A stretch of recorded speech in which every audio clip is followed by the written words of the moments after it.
Hello everyone, welcome back to Ansarkari. Today we discuss 5th February newspaper. First topic है कि society में किस तरह से एनिमल के साथ जो क्रूरता होती है वो देखी जाती है। उसके रिगार्डिंग यहाँ है कि जो एक एनजीओ है पीपल फॉर एनिमल्स कि उन्होंने बताया कि किस तरह से 10-20 फीट ऊपर से किसी जानवर को फेंक दिया गया सिर्फ रील बनाने के लिए या फिर वीडियो बनाकर सोशल मीडिया पर अपलोड करने के लिए। तो इस तरह की जो स्थिति है वो दर्शाती है कि जो बच्चे हैं, क्योंकि जिसने है किया है वो 10 साल का बच्चा है और उसके साथ कोई वयस्क यानी कि बड़ा इंसान भी शामिल था।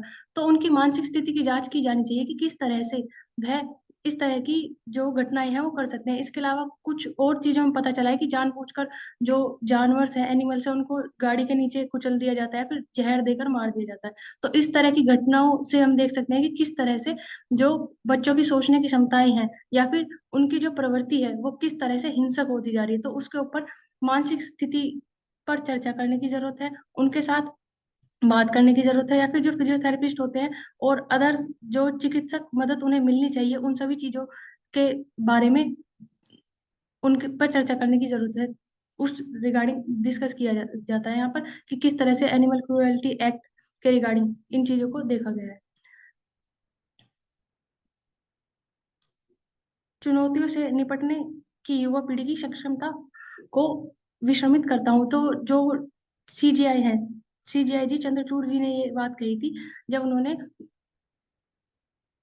यूनिवर्सिटी ऑफ बड़ौदा में गए थे, वो उनकी 72वीं वर्षगांठ पर। तो हम यहाँ देख सकते हैं कि 346 स्वर्ण पदकों में से 336 जो है वो महिलाओं को प्रदान किए गए।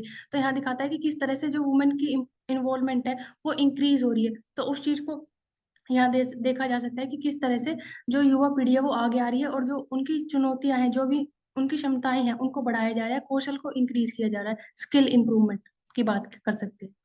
कल्प मेगा जो जान गया कि उससे भूल हो गई है और उसे ठीक नहीं करता, वह एक और भूल करता है। कन्फ्यूशियस। मानसी, आप क्या ऐड करोगे इसमें? जो जान गया उससे भूल हो गई है और उसे ठीक नहीं करता, वह एक और भूल करता है। तो ये जैसे हम बोलते हैं कि मिस्टेक्स के बारे में भी, अगर एक ही मिस्टेक को बार बार रिपीट करते हैं तो उसका मतलब यही कि आप उसको जानबूझ के कर रहे हैं, आपने उससे जो भी लर्निंग है वो उसको अप्लाई नहीं किया या उसको समझा नहीं है, तो उसको फिर हम भूल नहीं बोल सकते। यहाँ पे यही बोल रहा है कि वो भूल हो गई है, उसको ठीक नहीं किया जा रहा, तो वो फिर से रिपीट होगी, तो वो डिजास्टर्स हो सकता है। अगर हम एग्जांपल ले डिजास्टर मैनेजमेंट का, अगर सपोज हिली स्टेट्स की बात करते हैं, वी हैव सीन की ग्लेशियर लेक आउटबर्स्ट फिनोमेना हुए हैं, तो उसके बाद हमारी लर्निंग्स क्या रही? क्या कोई भूल की वजह से इतना बड़ा डिजास्टर हुआ जिसको और हम जो इम्पैक्ट्स और कम कर सकते थे? तो उसको ठीक करना जरूरी है। अगर ठीक नहीं करेंगे तो वो आगे जाके एक और बड़ी भूल हो सकती है। हाँ, कि अनप्लान अर्बनाइजेशन की वजह से प्रॉब्लम्स क्रिएट होती है, लेकिन जब हम उसे फिर भी नहीं सुधारते तो फिर वो और ज्यादा बड़ी गलती करते हैं।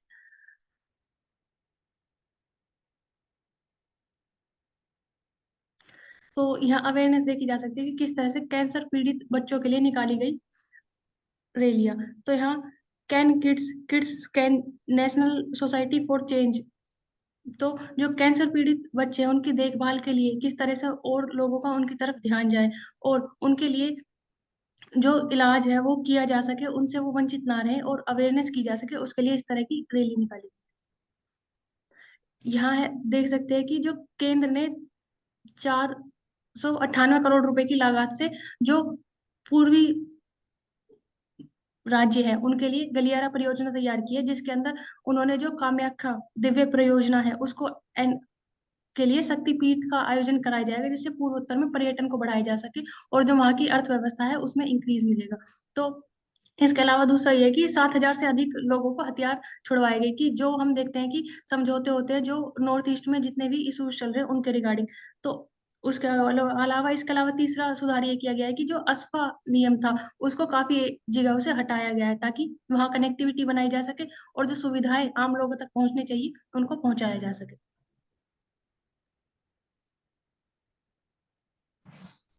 तो यहाँ पे पश्ना की बात की गई है कि किस तरह से जब हम योगा की बात करते हैं, मेडिटेशन की बात करते हैं, तो उसकी एक तकनीक होती है जिसमें कैंप या शिविर लगाए जाते हैं 10 दिनों के या 7 दिनों के। उनके अंदर उस प्रक्रिया को कराया जाता है, ताकि जो एक जीवन एक मिशन के आदर्श का उदाहरण देती है, किस तरह से लोगों को प्रेरित किया जाए। भगवान बुद्ध से प्रेरित होकर इस के बारे में बताया जाता है कि किस तरह से ध्यान की जो प्रवृत्ति है वो प्रभावशाली है, और जो जितने भी हमारे जीवन में संकट होते हैं उनके लिए एक बहुत अच्छा सॉल्यूशन है, किस तरह से वह सभी के लिए फायदेमंद है, चाहे वो शिक्षक हो, चाहे वो स्टूडेंट हो, या फिर किसी अन्य कार्य के लिए भी।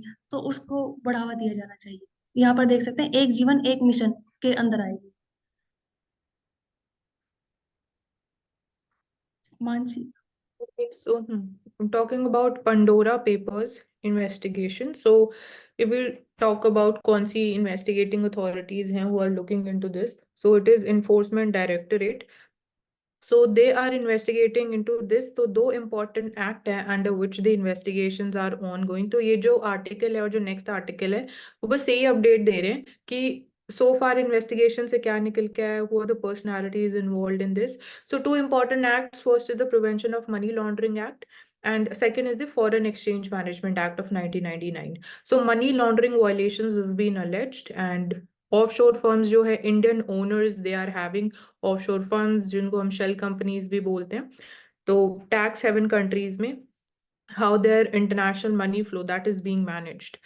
So that is being investigated, and apart from this, we see that data it was collected from the International Consortium of Investigative Journalists. So Indian Express it came up with this proper, we can say, thing, and then investigations were started on the part of government, and then they set up this multi-agency group. And apart from this, an important stakeholder is the Financial Intelligence Unit in India. So this is there. So it reflects कि again to reduce your tax burden, और जब हम बोलते हैं tax avoidance, तो how shell companies, tax haven countries, they are being, जो loopholes हैं उनको misuse किया जाता है, and that is why we are seeing कि OECD जो है it initiated this call or this demand for having a global minimum corporate tax, which should be somewhere either 15% or it should be 20%. So exactly abhi that has not been decided, but then this demand of having a global corporate minimum tax is to resolve this issue that the money is not diverted, the black money is not diverted to these tax haven countries. Okay, so when we talk about the usage of technology and how evolutionary it has been, and how can say quickly it is the evolution is happening. So with this, the Union Home Ministry says that as the crimes are changing, the nature is changing. So it is basically becoming borderless. The geographical boundaries they are becoming meaningless as far as crimes and criminals is concerned. So similarly, justice delivery system की जब हम बात करते हैं, investigations की हम बात करते हैं, तब geographical boundaries limitation नहीं होनी चाहिए. So this is the idea being put forward by him. Even when we talk about trade also, so border security की हम बात करते तो we are seeing कि how unmanned aerial vehicles, drones, they are being misused to do illegal trade of even the weapons, the drugs, or even counterfeit currency. So here we see that even India में जो reforms अभी so far we have seen the reforms, so we are seeing कि criminal laws के reform की हम बात करते हैं, वी सॉ कि 3 new criminal laws they have been overall, decolonisation की हम बात करते हैं, एंड यहाँ पे हम नेक्स्ट 100 years के विजन की बात करें कि नेक्स्ट 100 years में जिस तरीके से टेक्नोलॉजी इवॉल्व होगी, क्राइम्स और ज़्यादा थ्रेटनिंग होंगे, उनको ट्रेस करना और ज़्यादा डिफिकल्ट होगा, साइबर रिस्क जो है, साइबर फ्रॉड जो उनकी फ्रीक्वेंसी इंटेंसिटी और ज़्यादा इंक्रीज हो सकती है। तो सिमिलरली क्या और स्टेप्स हमें लेने चाहिए on the part of the authorities. So judiciary will also having an important role, and also HERA president also mentioned about कि climate change से भी threat है, उसकी वजह से भी crimes हो सकते हैं. If we see कि climate change की वजह से the income of the people is being impacted, then the crime rate might increase. So environmental justice भी एक aspect होना चाहिए. So this was emphasized. Okay, moving to the next one. जब हम बात करते हैं रिफॉर्म्स की, लीगल रिफॉर्म्स की, as far as internal security is concern, so this is one point when we say कि जो वेकेंसीज हैं they should be filled up on timely basis, because even that becomes an hindrance in the justice delivery system. So when we talk about CBI, we see 23% manpower shortages there, which is causing over 1000 cases, they are being delayed or they are pending. So here Department of Personnel and Training is important as far as the recruitment or filling up the vacancies is concerned. So this is one part of the reform. When we write the answers, we can talk about filling the vacancies. Then India's submarine INS Karanj is in Sri Lanka because of their 76th Independence Day celebrations. And INS Karanj, when we talk about Project 75I, so there is the submarine INS Karanj, INS Khanderi, and INS Kalveri. So these are three. There are three more submarines. We can look for the names. Okay, next one, when we see, so ये article debate कर रहा है books versus screen. Again यहाँ पे भी हमने देखा कि रीडिंग हैबिट्स में कैसे चेंज आया with the introduction of technology. We see की टैब्स इंट्रोड्यूस हुए तो ई बुक्स आई, and we also talk about कि how popularized Kindle it became. तो जो फिजिकल बुक्स हैं, बुक स्टोर पे आप जाते हो, बुक्स को सिलेक्ट करते हो, and then you know enjoyed. जो पहला कन्वेंशनल आइडिया या मेथड होता था, या प्रीवियस जनरेशन जिस चीज पे ज्यादा रिलाई करती थी, तो that is slightly we can say कि डाइल्यूट हो रहा है, एंड टेक्नोलॉजी यहाँ पे ओवर पावर कर रही है. बट ओवरऑल ये आर्टिकल यही बोल रहा है कि दोनों इंपॉर्टेंट है, रीडिंग भी और वॉचिंग भी. वॉचिंग इन द सेंस कि टेक्नोलॉजी कैसे हेल्प कर रही है, दोनों को एग्जिस्ट कर सकते हैं. बट इशू ये है कि उस चीज के पीछे को, मतलब अगर आप टेक्नोलॉजी पे भी रिलाई कर रहे हो, तो उस चीज के पीछे पर्पस क्या of reading, that should be clear. And अगर उसको मीनिंगफुल और माइंडफुल तरीके से किया जाए, तो बोथ कैन बी हेल्पफुल. तो यहाँ पे role of parents became important.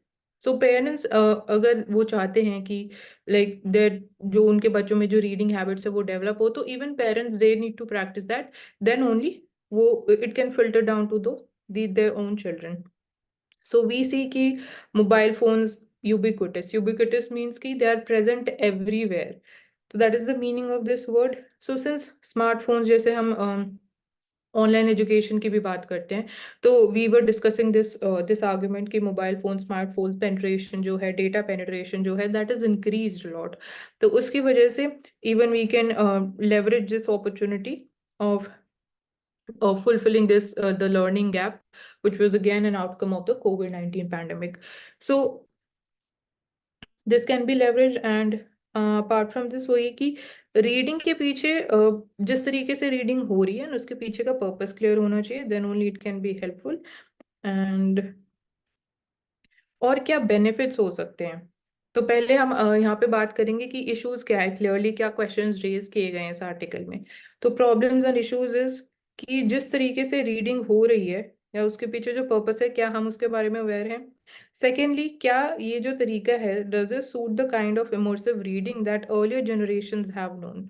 So whether this is suitable or not, that is another question. So what can be the benefits अगर हम कन्वेंशनल रीडिंग टेक्निक्स या मेथोडोलॉजी या फिजिकल रीडिंग की बात करते हैं. तो it helps in developing cognitive skills. जो हमारी विजुअलाइजेशन है, एंटिसिपेशन पावर है, वो बहुत इंप्रूव होती है. और language acquisition, that also improves vocabulary comprehension.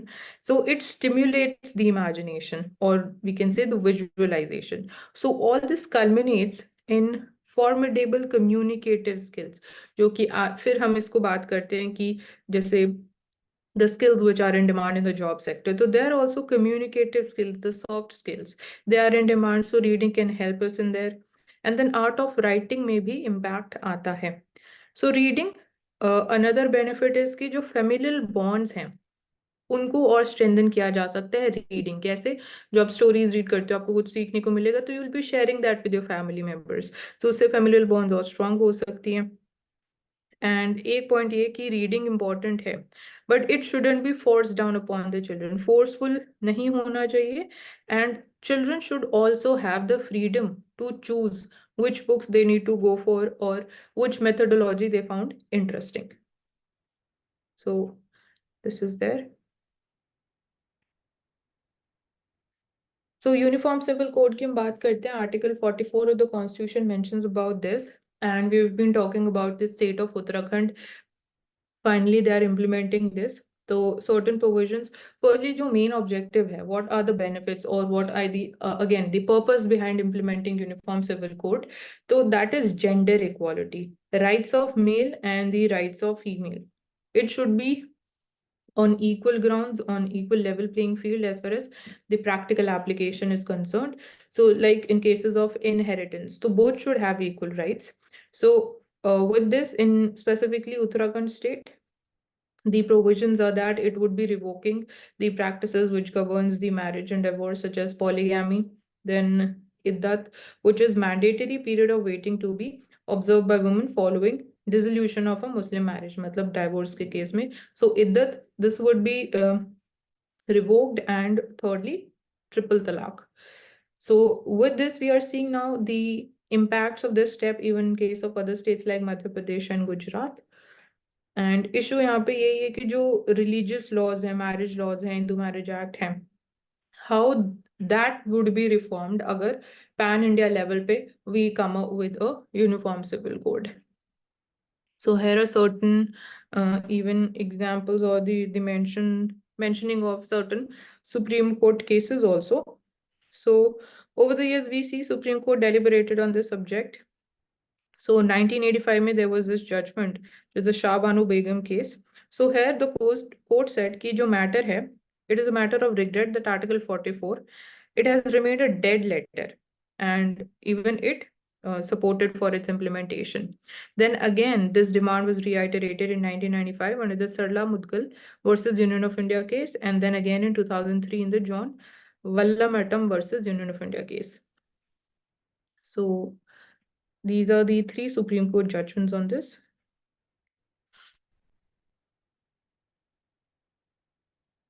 Okay, we can move to the next article.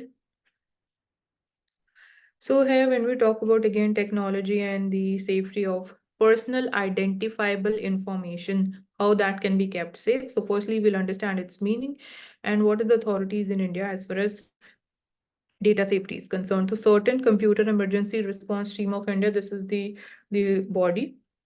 So personal details, and अगर यहाँ हम और specifically बात करें sensitive or non-sensitive personal information जो है, तो examples means sensitive information is अगर that becomes available online, sensitive personal information.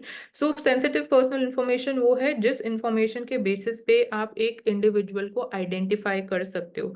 For example, your name, your mobile phone, your address. This is sensitive personal information. When talk about non-sensitive, तो non-sensitive already publicly available होती है and it is unencrypted. तो encryption हम हमेशा बात करते हैं data security के context में, end-to-end encryption.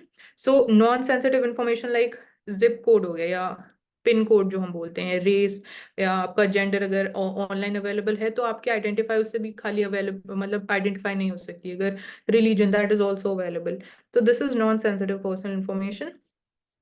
And apart from this, अगर हम recent इंसिडेंट्स की बात करते हैं of data breach, so here one is 2023 में reports were there about Telegram bot which is returning the personal data of the citizens, Indian citizens, when we talk about the vaccination data. So CoWIN portal से it is believed कि data breach has happened.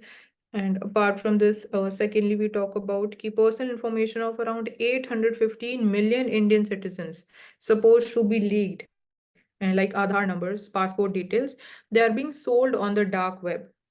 So this is one issue. And data की बात करते हैं तो 67% जो Indian government and essential services organizations हैं, even they are experiencing 50% increase in disruptive cyber attacks. So as we were just talking about 5 minutes ago, that the frequency and intensity of the cyber risk and attacks would also be going up. So here we have the data, 67% for Indian government and essential services. So 50% increase देखने को मिला है.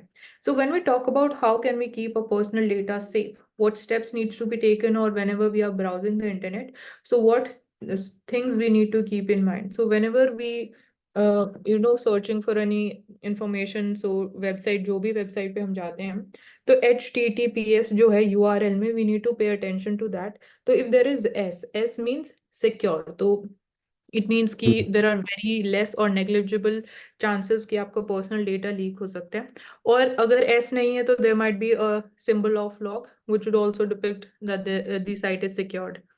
And you can use your VPN when you are accessing any sensitive information. Apart from this, अगर आप किसी you know photocopy shop या वहां से आप अपनी पर्सनल इंफॉर्मेशन डाल के कुछ अपना डॉक्यूमेंट एक्सेस कर रहे हो, तो make sure that you delete the history and also delete the items from the recycle bin also. So these are certain steps which can be taken up. और एक है सर, 2-3 है। First of all, with before using the public wifi, तो वहां पर भी आप VPN use करिए, क्योंकि पब्लिक वाईफाई भी not secure, it is not secure. Second would be the software updation, it is not done properly by the जो भी स्टाफ मैनेजमेंट होते हैं, चाहे कोविन में रहे, आधार में रहे, बाकी जगह में, उनको आइडिया नहीं होता है कि कैसे आप इसको अपडेट करें और इसको सिक्योर करें।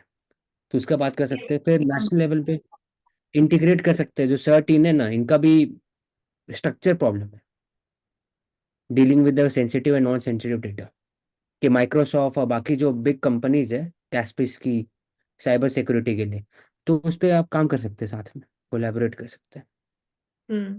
इवन लाइक पब्लिक स्पेसेस पे जो चार्जिंग पॉइंट्स भी होते हैं, मतलब बोलते हैं एयरपोर्ट्स पे भी जो चार्जिंग पॉइंट्स होते हैं, आप अपना डिवाइस चार्ज करते हो तो वो भी रिस्की होता है। जूस जैकिंग बोलते हैं उसका, ये जो चार्जिंग। पब्लिक। हाँ। ठीक है, हाँ, juice jacking, okay. Okay, next article is about bonded laborers, child trafficking. So, firstly, the law that there is in India to ban and abolish child laborers or the bonded laborers is the Bonded Labor System Abolition Act of 1978. And one is there of 1976 also. So, Balsa isko Balsa bolte. It empowers the district administration to eradicate this practice within their jurisdictions and release the certificate. तो एक certificate भी release किया जाता है जिसपे stamp होना चाहिए the sub divisional magistrate. तो बॉन्डेड लेबरर्स मीनिंग क्या होता है? तो फोर्सफुल लेबर, या बहुत ही मतलब या तो आपको वेजेस या पेमेंट जो होती है minimum wages that that is not given, या आपको पेमेंट बिल्कुल ही नहीं मिलती है। तो in order to repay your debt एक पर्सन आपको फोर्सफुली बॉन्डेड लेबरर मतलब काम करा सकते हैं। तो हेयर वी आर सीइंग कि it is also leading to incidences of child trafficking also. So article 21 and 23 prohibits bonded laborers as far as the constitutional article is concerned. तो hazardous जो work है उसमें the children below the age group of 14, they cannot be a part of it, and child labour में भी below 14 part नहीं हो सकते। तो नॉन हजार्डस वर्क में children above the age of 14 years they can do the non hazardous work, so they can participate there. And अगर हम civil society organisations NGOs की बात करते हैं who are working in this respective domain, so that is one the read. तो read is an NGO partner. So here there's one more body which is the Forum Against Trafficking, ILFAT. So these are the bodies, and campaign is also being done by them, like the campaign against child labor. So their role becomes important जब हम बात करते हैं data availability की। And even हमने इस चीज को पहले भी डिस्कस किया है कि as a solution also we are not aware कि if suppose a person is being child trafficked and if we know तो हमें क्या स्टेप लेना चाहिए। और for a person who is getting trafficked तो उनको भी नहीं पता क्या स्टेप लेना चाहिए। सो ये अवेयरनेस और जनरेट करने की जरूरत है। बस इसमें एक Then चीज ऐड करना है, क्योंकि यहाँ पे लिखा हुआ है ना, villages point out that there are houses belong to the agent and owners who run the jewellery manufacturing unit in Chennai. अब वो बच्चे लोग को क्यों हायर करते हैं? क्योंकि ताकि उनका मिनिमम वेज एक्ट 1948 के अंदर में, या फिर जैसा होना चाहिए लेबर लॉस, ये कंप्लायंस उनके तरफ से नहीं होता है। इसलिए that is why they are employing 14 years of age of जो। हाँ, ये बोल सकते हैं because they might be working in informal sector, मतलब जो पीछे का हाँ। बैकग्राउंड वर्क चल रहा है it might be in informal sector. Hmm. ठीक है। इसे ये भी है कि ओके। हिडन बाउंडेड लेबर जो सिस्टम है वो भी क्रिएट हो गया टाइम के साथ साथ, जिसकी वजह से जॉब्स के लिए या फिर ये बोलकर एक शहर से, राज्य से लेकर दूसरे राज्य में ले आया जाता है, लेकिन जो फैसिलिटीज उन्हें मिलनी चाहिए, जितना एम्प्लॉयमेंट उन्हें मिलना चाहिए, वो नहीं दिया जाता। तो वो जॉब के उसमें हिडन होता है, तो वो भी क्रिएट हुआ है टाइम के साथ साथ। Yes. Okay, next article is about science and technology. So here a scientist from Japan, so he did an experiment or a study on flies. तो उन्होंने क्या किया कि जो flies they were scared to understand fear. तो एक तरीके से the objective was कि कैसे जो psychiatric problems हैं which have their root in exaggerated fear, like phobias होता है, हमें एक स्पेसिफिक किसी चीज का फोबिया होता है, एंड एंजाइटी डिसऑर्डर्स, तो उनको कैसे और बेटर तरीके से ट्रीट किया जा सकता है. So he did this experiment on flies, and तो इट वाज फाउंड कि एक न्यूरोकेमिकल है विच इज रिलीज्ड, और we can say which is activated, which is called this tachykinin, tachykinin. It was activated, it activated the aversion behaviour in the flies. तो एक तरीके से flies जिनमें mutation देखी गई, that deprived them of the neurons that could release this neurochemical, they did not display the threat avoidance behavior. So एक तरीके से मतलब म्यूटेशंस की वजह से मतलब जिन फ्लाइज में ये केमिकल रिलीज नहीं हुआ, वहां पे देखा गया कि उन्होंने थ्रेट अवॉइडेंस बिहेवियर डिस्प्ले नहीं किया. एंड अपार्ट फ्रॉम दिस, तो एक और चीज है कि विजुअल इंफॉर्मेशन कैसे हेल्प कर सकती है in order to deal with the fear and the response in the people. तो हमारे लिए बस एक ये लाइक और तो कुछ इम्पोर्टेंट नहीं है, न्यूरोकेमिकल बस नेम हमें पता होना चाहिए. और लाइक वी कैन से कि जो साइकेट्रिक प्रॉब्लम्स हैं, कहीं ना कहीं जो एक हमारे अंदर फियर होते हैं, जो फोबियाज होते हैं, एंग्जाइटी डिसऑर्डर्स होते हैं, वो उसके लिए मेजरली रिस्पॉन्सिबल होते हैं. तो इट इज़ इम्पोर्टेंट कि वी डिस्कस जो भी मतलब पॉसिबल रीजन हो सकता है उस फोबिया के पीछे, मतलब ऐसा कोई एक इंसिडेंट होता है लाइफ में जिसका इम्पैक्ट हमेशा रहता है माइंड के ऊपर, तो that creates that fear and phobias. और और हर जगह होता है कि fear generates two type of response mostly. पहला फाइट और फ्लाइट होता है, हम्म. और तीसरा भी होता है, मतलब फाइट, हाँ फ्लाइट, भाग जाना. और तीसरा हो गया कि यहाँ पर आप रुक जाते हो कुछ, जैसे फॉर एग्जांपल कोई डियर्स का, या फिर हेन, या फिर गोट. अगर इसको तो डराओगे तो गोट वहीं पर रुक जाते हैं. ना फ्लाइट हम्म. है, ना फाइट है. वो एक वर्ड क्या है, उसको याद नहीं आ रहा है मुझे. पॉज बोल सकते, फाइट फ्लाइट, अब हाँ. एग्जैक्टली तो कौन सा बोलते हाँ, देख लेंगे. तो तीन होते हैं नूर. ओवरऑल. हम्म. हाँ मतलब फ्रीजिंग बोल सकते हैं. Okay, next concept is about ergosphere. So यहाँ हम ब्लैक होल की बात कर रहे हैं, तो रोटेटिंग ब्लैक होल्स ये स्पेसिफिक है, रोटेटिंग ब्लैक होल्स. तो एक यूनिक फीचर है जो पोजेस करते हैं, which is a region which is outside their outer event horizon, उसको एर्गोस्फेयर बोलते हैं. सो ब्लैक होल फॉर्मेशन की बात करें तो it is when a really massive star runs out of fuel to fuse and then it blows up, leaving its core to implode अंडर its weight to form a black hole. So centre जो है black hole का, that is called gravitational singularity, which is a point जहाँ पे general theory of relativity it breaks down, मतलब वो वहां पे वर्क नहीं करती है, मतलब कि it's predictions don't apply there. तो black holes great gravitational pull, it is known for the gravitational pull जो है emerges from this gravitational singularity, मतलब it is so strong कि even light bends around it if it is passing around it. And event horizon की बात करते हैं तो this describes sphere around this singularity, तो उसको इवेंट होराइजन बोलते हैं.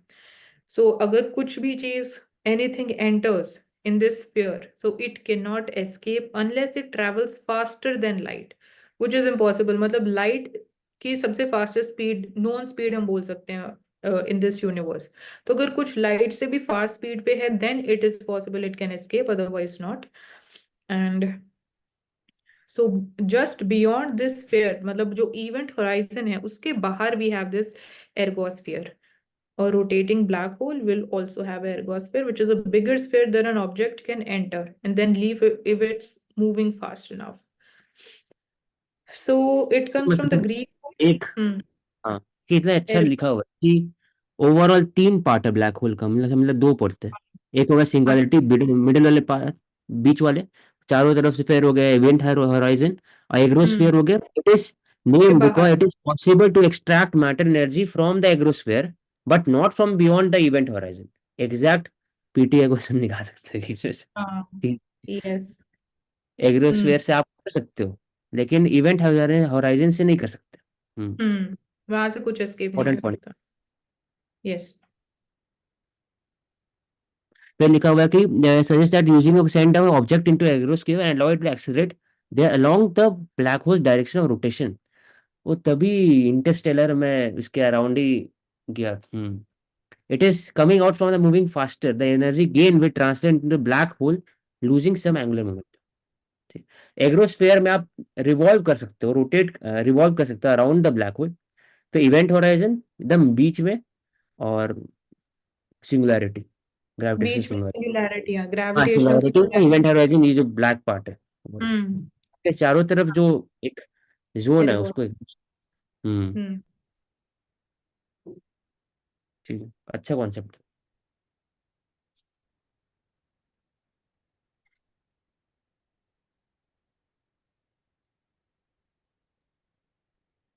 यहाँ पे we are talking about the abuse of GST flexibility, कि जो मेजर इशू की बात यहाँ पे हो रही है कि जो एंटिटीज बिजनेसेस हैं उनको जो फ्लेक्सिबिलिटी दी जाती है टू करेक्ट देयर एरर्स, उनके लिए बात हो रही है कि how they are evading the taxes. यहाँ पे बात हो रही है कि हम आईटी प्लेटफॉर्म्स को इंटीग्रेट कर सकते हैं which are use by the custom authorities and GST authorities tax compliance को बढ़ाने के लिए।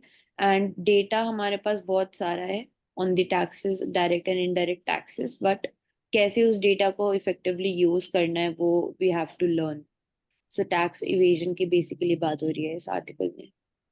तो इसमें अगर बोला जाए तो यहाँ पर लिखा है विल टेक स्टेप्स, तो क्या करना चाहिए?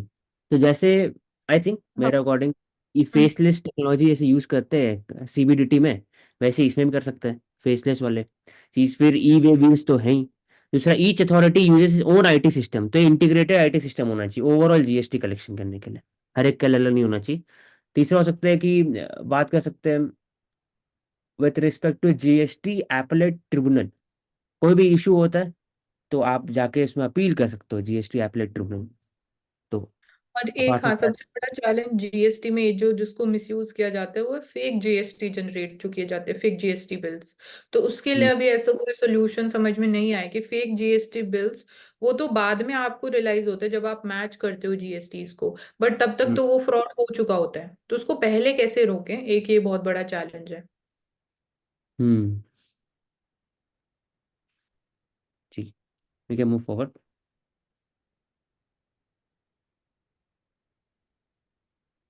सनराइज सेक्टर, दो sector that are prone to huge capital game और फिर प्रॉफिट ज्यादा, और नया इमर्जिंग सेक्टर को सनराइज सेक्टर बोलते हैं, जो भी इंडिया में अभी हाल फिलहाल, semiconductor, bulk drug park, textile, तो सब sunrise sector. And sunrise sector हम बोल सकते हैं हाईली टेक्नोलॉजी ड्रिवन भी है और हाईली एफिशिएंट भी है। और यहाँ पे बेसिकली बात हो रही है प्राइवेट कंजम्पशन की, that account for 60% of the GDP. Industries and migration के कोरिलेशन की बात हो रही है कि how with the availability of skilled labours the industries are benefited. And the article also highlights the importance of having credible data and how to use it in a better way to sharpen our policy making. So in agriculture sector में हम बात करते हैं तो यहाँ पे structural transformation की बात हो रही है कि how the agriculture sector is seeing adaptation with the changing practices and the methods. And if we talk about national rural employment guarantee act, तो डिमांड इंक्रीज हो रही है but not, it is not increasing everywhere.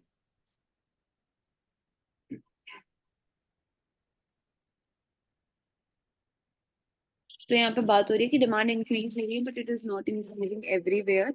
And जो centre का capital expenditure है वो increase government will be increasing that, but क्या उसको हम यूटिलाइज कर पाएंगे फुली? एंड यहाँ पे बात हो रही है एब्जॉर्प्शन कैपेसिटी में जो लिमिट है, इंडियन इकोनॉमी की एब्जॉर्प्शन में जो लिमिट है, तो इसको आप कैसे मानसी डिफाइन करोगे कि इफ वी क्या विल फ्रेज बी बोला आपने एक बार?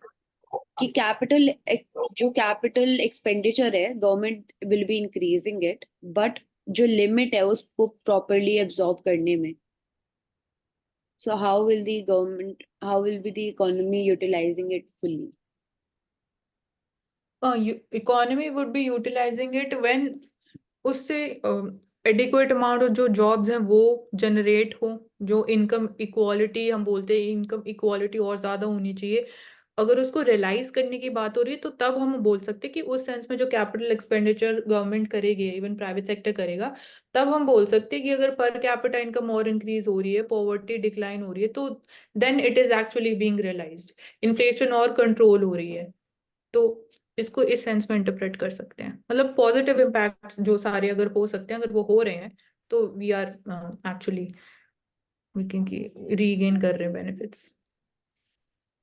एंड एट लास्ट यहाँ पे बात हो रही है कि India is a layered country. तो लेयर्ड कंट्री को किस सेंस में बोला जा रहा है? सबसे पहले तो बोला जा रहा है we want investments, then we want jobs, and jobs लेने के बाद then we seek for meaningful jobs, and then we also want rewarding and highly rewarding jobs. So ये लेयर्स है जिनको हमें एड्रेस करना चाहिए, and also showcases that India is a layered country.